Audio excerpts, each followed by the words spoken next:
Hello, brothers and sisters. As the saying goes, you don't bite the hands that feed you. And of course, try bite the hands that feed you. You are going to learn that you are a nobody. And majority of the times, we have seen, Asian Americans being in this situation because they are a perfect example of biting the fingers or the hands that fed you. For the longest time, Black American communities have been so much instrumental in the economic growth.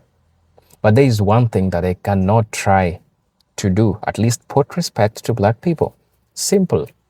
But they can't do that. Why? Because they feel like we can benefit from you, but we cannot respect you. Those things don't go like in the same line. You cannot disrespect a person and want to benefit from them. It has never happened that way. Now, there was this Bill 2.0 that was introduced by some of this Asian community, which is still yet to be discussed. But we are seeing them trying to push for, putting black boycotts to be something like hate. So it is labeled as anti-hate. But black people are saying that whether you bring the bill, whether you do nothing, provided that you don't put respect on black people's name, you ain't still gonna be seeing black people buying your products. And that's just one thing that you need to deal with. And I think it's just making sense to them because we are starting to see some of them starting to understand what black people have been saying. Again, I'm saying you cannot bite the fingers that feed you. You either choose one, choose to starve, or put respect. That's what black people are trying to say. So, brothers and sisters, I really want to know what you'll think about this. But in the meantime, I want to switch this video, then I'm gonna be back. Yeah, let's switch the video. I'll be back. Boycotting is not enough. Boycotting the Asian community is just not enough for me. Honestly, I feel like we need to understand what we're competing against. All right. And in order for us to really crush our competition and let them know we really don't need them for real, because we don't. And what that video told me was that their business models, they came here and they made great business models that work in our own communities. And we haven't figured out how to do that. So I'm going to take my accounting expertise and bring it to you. So first of all, we need to understand what we're competing against. All right. Now, one person goes over to Asia, they come here, or that one person comes from Asia, they come over here, they work, save money, buy a building, open up a nail salon. They call 5 of their family members and say, hey, nail salon is up and running. You guys come over here and we're going to start working. Now, this is the one thing we're missing and we don't understand about our competitor. They're not going to pay them the same thing that we would expect here in America. Why? Because their expectations are different. They're not coming here thinking they're going to make $17 an hour. They're actually okay with making 10. They're not rich. So their largest expense is now cut in half.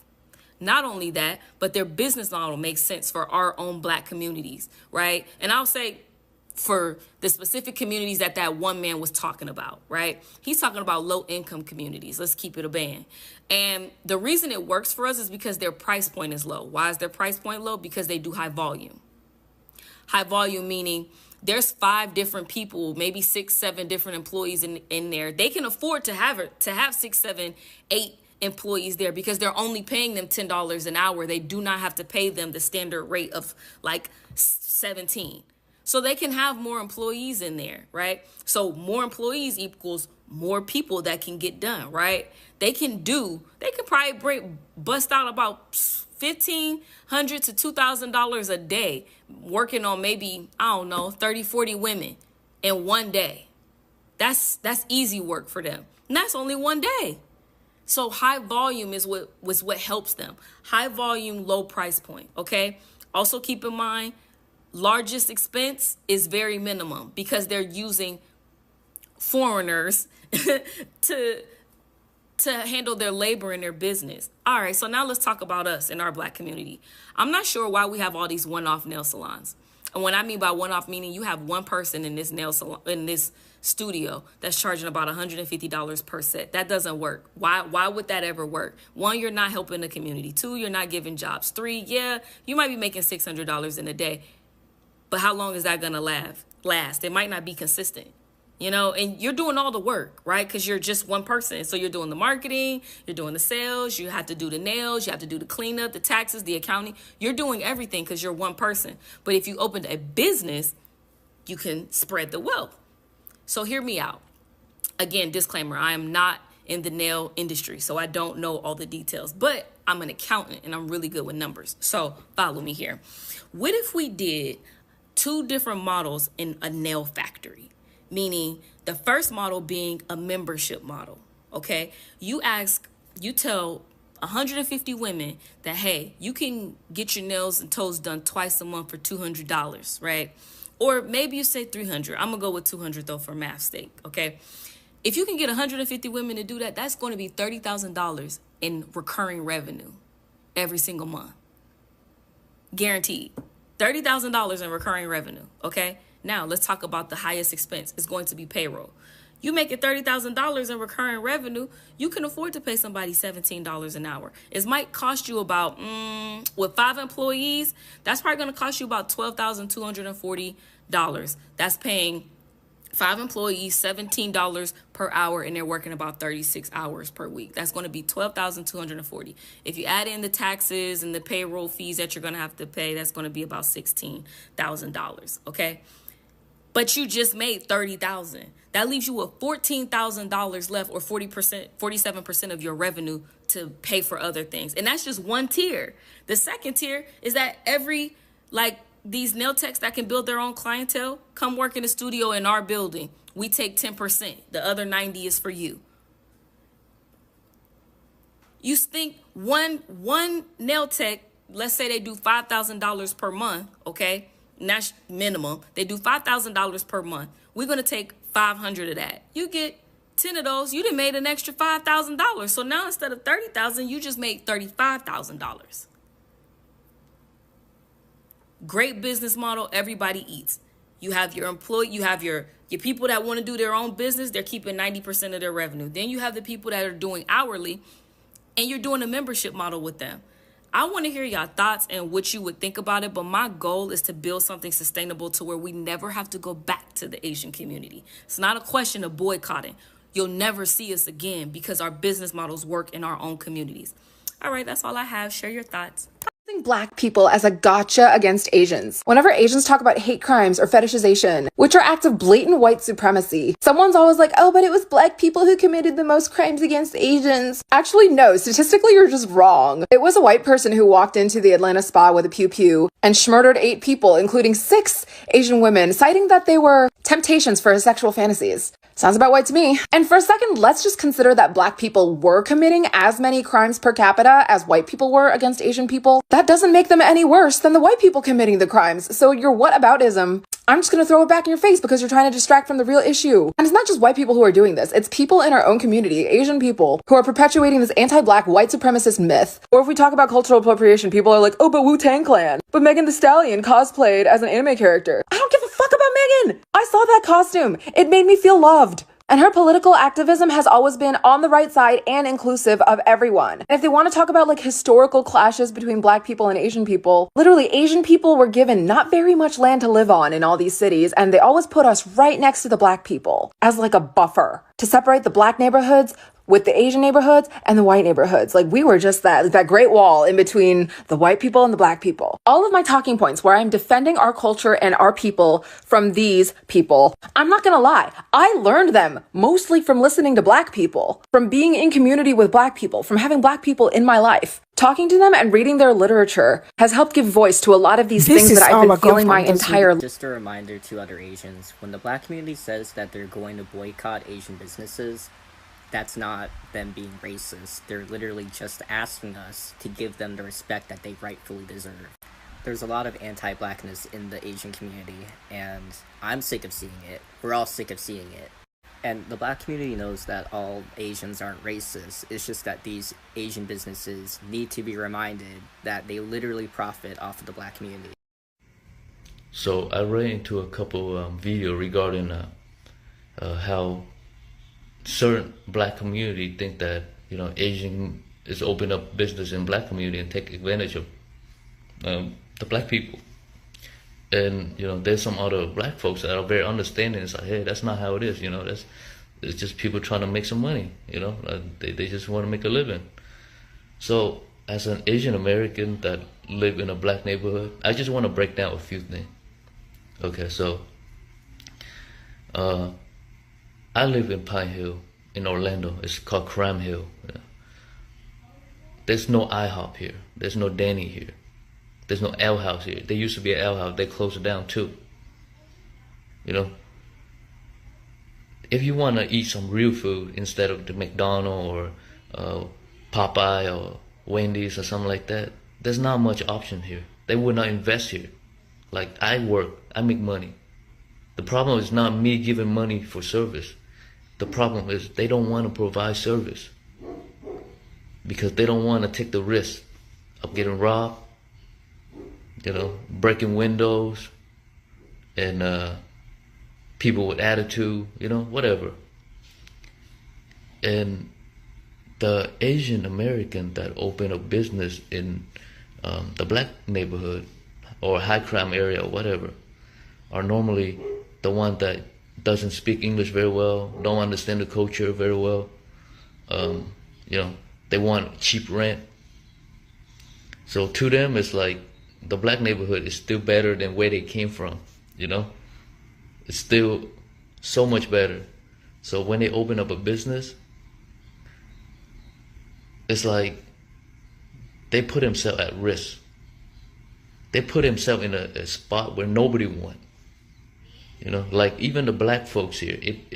I saw some black folks got successful. They leave the hood, and then if they have money, they invest somewhere else.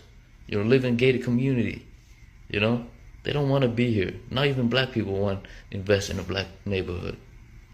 So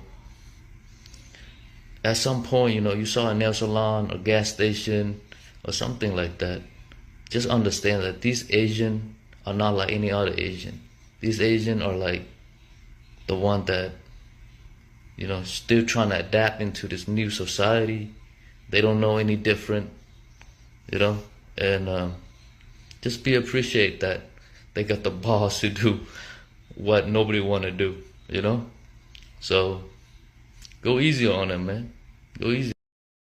Reaction of a lot of Asians. Oh, why are you boycotting us? And attempting to guilt black people into buying and or supporting their business financially. It seems like it's only a problem when black people want to focus on, as you call it, the redistribution of the black dollar in your communities. All these people, Jews, Chinese, Koreans, Arabs, Indians, they focus on supporting their own people. Other demographics of people don't en masse support them, and vice versa. And it's never a problem. You don't ever see Asians complaining because Arabs don't en masse support them. Punjabis don't complain because the Jews or the Chinese don't support them, etc. and vice versa. Everything's okay. It's almost like they understand that these people support their own, uplift their own, strengthen their own economically, etc. But then now all of a sudden, black Americans want to do the same. Hey, we don't hate you. We just recognize that you guys put your businesses in our neighborhood, but you don't like us at the same time. You don't like us culturally. Like you raise your kids, your daughters too. They don't have children with black people. Collectively, they teach their children. They raise their families to stay away from blacks. Yet, let's put our businesses in black neighborhoods and make money off of them. I only notice that it's a problem when black people do this. When black people are finally saying, we're going to strengthen ourselves, our communities, etc. And all of a sudden, the Asian hate. But it's not Asian hate when Punjabis obviously never support you guys. Arabs never support you guys because they're too busy strengthening their own communities, etc. financially. Why do you think that people feel so entitled to not only the black dollar, but also the black support? An example, in 2025, although Latinos as a collective, very high percentage of Latinos voted for Trump. As a result, here goes all the ICE raids, right? And all of a sudden, Latinos didn't start screaming out, where the Arabs at? Where the Palestinians at? Where the Jews at? Where the white folks at? Where the Chinese at? Where the Asians? Where the Punjabi? It's where all the black people at. Why do you think other people that are not black feel so entitled to not just the black dollar in this case, but also to the black support? You better support us. You better help us. Nobody else asks for the help of any other demographic, only black people. Why, in your opinion? Our culture is the civil rights. Our culture is to help fight for other people along with fighting for ourselves. But the problem is we have been fighting for other people for so long that we have forgot to take care of ourselves. And this is a time, and from now on, that we need to take care of ourselves. In the midst of us taking care of everyone else was able to create something. Remember earlier I said convenience, creating convenience within the Black community. And I think there was one Asian woman who came on here and she said, how are you going to survive? How are you going to survive without us? And yes, it does go back to entitlement, and it also goes back into the hierarchy of control. I control the goods in your community, so how are you going to survive without me? Which is a very bold statement to make. And it's also going back to what I said, that they create a convenience for you. Again, I'm on my way to see the Black nail tech. I'm going to pass about 10 Asian-owned businesses that are nail tech. And to be frankly honest with you, I would have stopped at the second one because that's the one that's closer to my house. But nope, I am going to drive an extra 5 miles to get to the Black lady. I passed so many on my way to see the Black lady. And before I would have said, oh, I'm just going to stop over here. But now, no more. No more. I do like certain different foods. No. I'll make it at home. I go on YouTube. Learn how to make it. Yeah, I'll learn how to make it. Like we said last night in your live, I'll make my own tacos. Hey, I want to bring something up regarding this. There's this black dude that he doesn't want to support Mexican street vendors anymore. And he didn't go about it by attacking, by harassing. He went about it by, he now sells tacos as a street vendor, as a black person. And a very large percentage of Mexicans in the comments are like, oh, this is cultural appropriation. Why are black people stealing our culture like this? This is wrong. Mind you, this is a little individual making a couple of dollars on the streets in his own neighborhood, making black dollars by selling to his own people. Think about this. Now, I find it embarrassing, personally, disgraceful, and hypocritical, because here we have an individual that is tired of other people putting their businesses in his community. So he's going to sell his own food to his own people that's considered Mexican cultural food. However, Chipotle, it's a Mexican restaurant, huge chain, founded by a white man, owned by a white man. Taco Bell, Mexican restaurant. Sorry, I said three amigos. Sure. Three amigos. All these mainstream Mexican restaurants are founded by white people, and they're chains. Never mind a little guy in the corner selling tacos. These are chains. These are conglomerates selling Mexican culture, making millions and millions and millions from all demographics of people. And you don't see a single Mexican crying out about it. You're stealing our culture. You're exploiting our culture. Nothing. I mention this because I find it that we have no problem collectively when white people exploit us. Why? Because it's expected for whites to have wealth. It's been happening for such a long time that we're at a point where it's not even a problem anymore. This is just the way it is. They own everything. But here we have an individual, a black street vendor selling tacos in his own neighborhood to his own people. In my opinion, this is the way to solve the problem. Part of the way. In the case of selling food, you want some tacos? I'll make them. And if my people want to support a taco business, buy it from their own people. What's wrong with that? Somehow, some way, this is cultural appropriation. However, this country, mostly owned by white people, is literally the appropriation of non-European and or Caucasian cultures. Nobody has a problem with that. Why is it a problem that a black individual is a street vendor selling tacos, but it's not a problem for a white family to own Chipotle, Taco Bell, Del Taco, Pollo Loco, etc.? Why? I may not have power over the white people, but I have power over the black people. And I feel like that's just how a lot of non-black people think. I tell you what to make. I tell you where you can go spend your money. And it goes back to that entitlement. It could be a selective outrage. When maybe I can't do anything about Chipotle, but I can do something about Fred over here selling tacos. Again, he's in his own community and he's cooking food for his own people. I mean, those are the things that we used to do.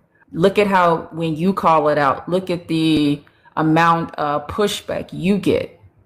How dare you not go with the agenda of anti-blackness? How dare you not go with the status quo and or hop on the bandwagon? Yeah, how dare you? How dare you? Why are you pandering to these people? Some people think that we are beneath them, but we're not. We're not beneath anyone.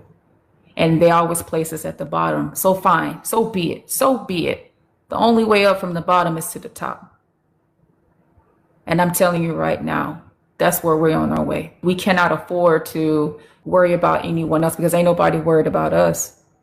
One of the things that I've been noticing from a lot of white content creators that have built a platform on being anti-black openly, when they're speaking about not just necessarily black people, but black women specifically, is that they always make fun of black woman identity, if you will, by identifying not necessarily a black woman, but the black woman as a LaQuisha. They literally joke around like that. Oh, the Raquisha, Nachisha, Tupisha. Yeah. Let me ask you What's wrong something. with those names? There's nothing wrong with those names. Let me ask you something. Do you know the origins of why Black American women, in this case, started to name their children LaQuisha or names that are very unique? They wanted to get away from the colonizers' names. So they wanted to put their own twist on the names, and there's nothing wrong with that. Even if her name is LaQuisha, LaQuisha is going to take care of her family. LaQuisha is going to look out for her children. LaQuisha is going to look out for her mama. She's going to look out for her husband. There's nothing wrong with women with those names. I think that the effort here is to shame a people from having their own identities. How dare you have your own identity after we stripped you from it? We took away your ethnic identity. We stripped you from the knowledge of who you are specifically, what tribe you come, etc. We stripped you from all of that, from your original culture. We made sure that you don't exist. The way that you are supposed to exist is by identifying with our identities. You better be named Ashley, Sarah. You better have European names, because this is supposed to be the aftermath of being colonized. You are a colonized people. We colonized you. You're not supposed to have your unique identity. Why are you here calling yourself these names that are not given by us? The fact that white people have the caucasity to shame a people that they literally attempted to strip, and they successfully stripped this demographic of people from their identities. The caucasity required to guilt them because they are starting to identify again on their own, by themselves, and find themselves too. with their own. And Ricardo, let me take it a step further. Let me tear you down a little bit further. Your hair is not presentable. So go buy the straight wig from Asian store. You can't have locks. That is not presentable. You need to put a wig over your head. Your skin is too dark. Go buy a cream to lighten it. It's all about tearing us down limb by limb to break us down. So now I can control your brain. I can control where you spend your money. You want to assimilate into our society. I think that's the key word, though. Assimilate. Yeah. We prepared you to assimilate by stripping you away. You were supposed to be left with nothing other than to adopt the aftermath of colonial identities and ideals. You were supposed to be everything that we forced violently onto you, whether it's your name, your the way that you identify. Everything about you is supposed to be what we left you with. We made sure that you had no trace of where you come from, who you are, so that you had no choice but to adopt our religions, our identities, etc. You were supposed to be proud of being a Sarah. What's wrong with you? Literally, the nature of everything that you as Black people are, it is the symbol of everything that they want to destroy. Which is why you look ghetto. Look at that. Why are you coming into a job interview looking like that? Everything about what you represent is supposed to be what they were supposed to destroy. That's why at a certain time in our American history, black people collectively were straightening out their hair.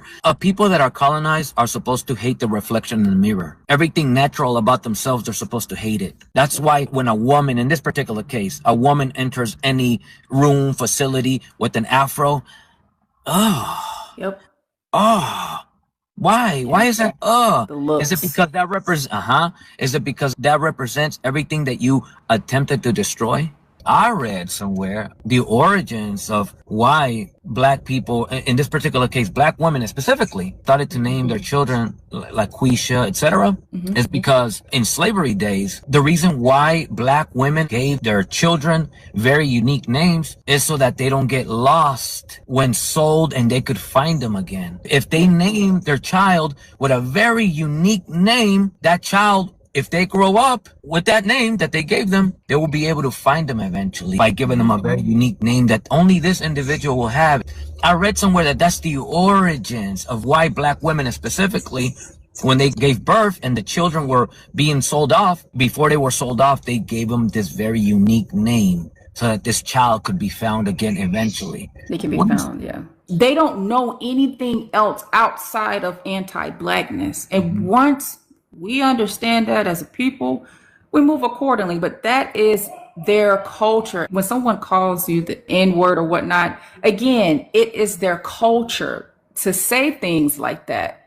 It don't offend me. Now, is the word distasteful? Absolutely. I don't care how you say it. It's distasteful either way. But you have to understand that is their culture, and it's the only power that they feel like they have. Their power is slowly slipping away. We are seeing it in real time where their power is slipping away, and they're validly crashing out. And I'm gonna go watch that video like that you just mentioned. These are crash outs that we are seeing in real time. I'm telling, listen. It's them hitting the panic button because they feel like they're losing control. Yeah, because they fumbled a 400-year head start, and they think it's and they think it's our fault that they fumbled a 400-year head start. That's not my fault. You fumbled the bag. A good point. You fumbled, not me. It's what you said, is they had a 400-year head start. Hold on. They attempted to erase the indigenous population. For hundreds of years, they got the opportunity to build, steal wealth, land, resources, etc. They literally went around while a certain demographic was in chains, and the other, they were attempting to exterminate. While they were doing this, they were collecting resources, gold, petroleum, all the important resources. They were collecting land, building, owning. After hundreds of years, okay, now you guys could play Monopoly with us. Now that we own this, we own that, we own that. All you could do really now is land on our property and pay us rent. They literally been cheating this whole time. And although they cheated and had a 400 years head start in playing Monopoly, they're losing. Even if they are not, it's obvious that they feel like they're losing. And what are they saying? Oh, our population is going down. Is it our fault? I can't afford a house. I can't afford groceries, right? I can't get that job anymore because of DEI hires myself. Because illegals coming and taking our jobs. DEI. Illegals are taking the jobs. Because again, it takes a lot of courage to speak on things like this and to call it out. I see a lot of your reaction videos, and I see the comments. And I don't know if you want to express how you feel when you see them comments, or you're just like, man, like. How do I feel about those comments? I am educated enough to understand what white guilt is. I understand the measures that pilgrims take in order to react due to their white guilt, which is by trying to mirror it, trying to reverse it. Uno reverse it on me. They feel the guilt, and so they're attempting to make me feel. When you're educated on things like, white privilege, white guilt, white fragility, when you're educated on those things, pattern recognition, you recognize white people and what they do, why they react the way that they do, when they say we're all human, we all bleed red, why we gotta talk about race. We're all equal. I know what that is. I know where all this comes from. I'm never like, man, what you talking about? No, I'm like, I instantly recognize white guilt. Like literally Instantly, I'm like, I know what that is. Stick around, and continue shedding the pilgrim tears. It's fine because you prove my point. So I don't feel anything other than validation. Validation. That's all it is to me, is validation. Hello, brothers and sisters. Welcome back to the channel. I'm hoping that you are doing great from wherever you're watching this video from. Now, I just realized that majority of you that are watching my videos are still haven't subscribed to my channel. So I'm taking this time to ask you to please subscribe to the channel. One thing that I like to address, and I think my point of view still stands. Well, I know some people might say that, what black people are doing, that's so inhuman. Some people depend on black people because that's where their daily livelihood comes from. So when you boycott black people, you are affecting those innocent people that depend on those people that go to sell or sell of these products, right?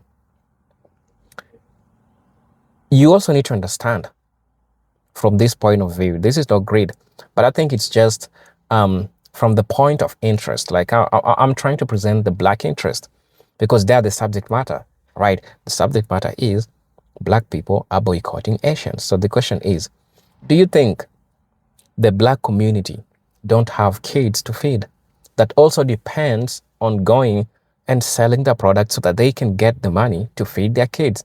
Same way. And that's why black people said this is the greatest transfer of wealth. Make that be understood, right? It is not you. I mean, it's not that normal boycott. This is one of the greatest transfers that America has ever had, especially from the black community, because black people are transferring the wealth that has been oozing out of the community for the longest time and going to other communities. That is what they're doing. So it is conflict of interest here. Black people also have kids to feed. They have people that have shops. They have people that have all these stores that they sell, all these things. So to put things into context, I think it is just fair if people understand that this is the greatest transfer of wealth that America has ever seen. Because now, for the longest time, at least we are going to see black people now supporting their own businesses. We are going to see now black people focusing on the economy. Because for the longest time, money has been oozing out from the black community, going to other communities, Arabs, and all these other people that are coming to, all this to the United States, and all they want to do is to sell to black people.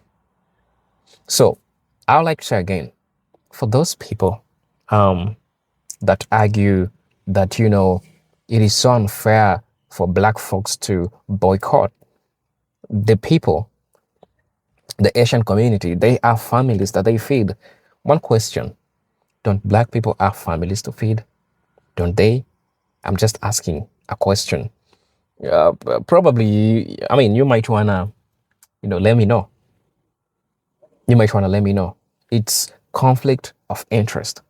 So the conflict of interest, black people are opening their eyes and they're seeing that right now it is time for us to support our own. Because for the longest time, we've been putting our energy, we've been putting our sweat, we've been putting our talent, we've been putting everything that we have to other communities, and we are not appreciated. In fact, the anti-blackness that goes in the Asian community is way much stronger. They side with the people that cannot support their business. They side with white people, and you all know very well that these people don't support their business. So that's what's really happening. So while they're getting to learn their lessons, man, it's probably too late. It's probably too late for them to, realize that. But let me know. Probably I might be biased, right? But I'm calling upon anyone that is watching this video to please, let me know if I'm biased. This is a conflict of interest. Black people got mouths to feed. Asian community respectfully also got mouth to feed. But at the end of the day, the disrespect that is happening is the what that breaks the tie.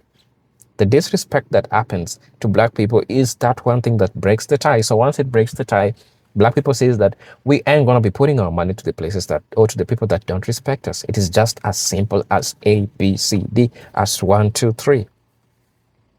So please let me know what you'll think about this video, right? As you know, I'm your host and presenter Jidek Stories. But until then, peace, love, and harmony. Salute.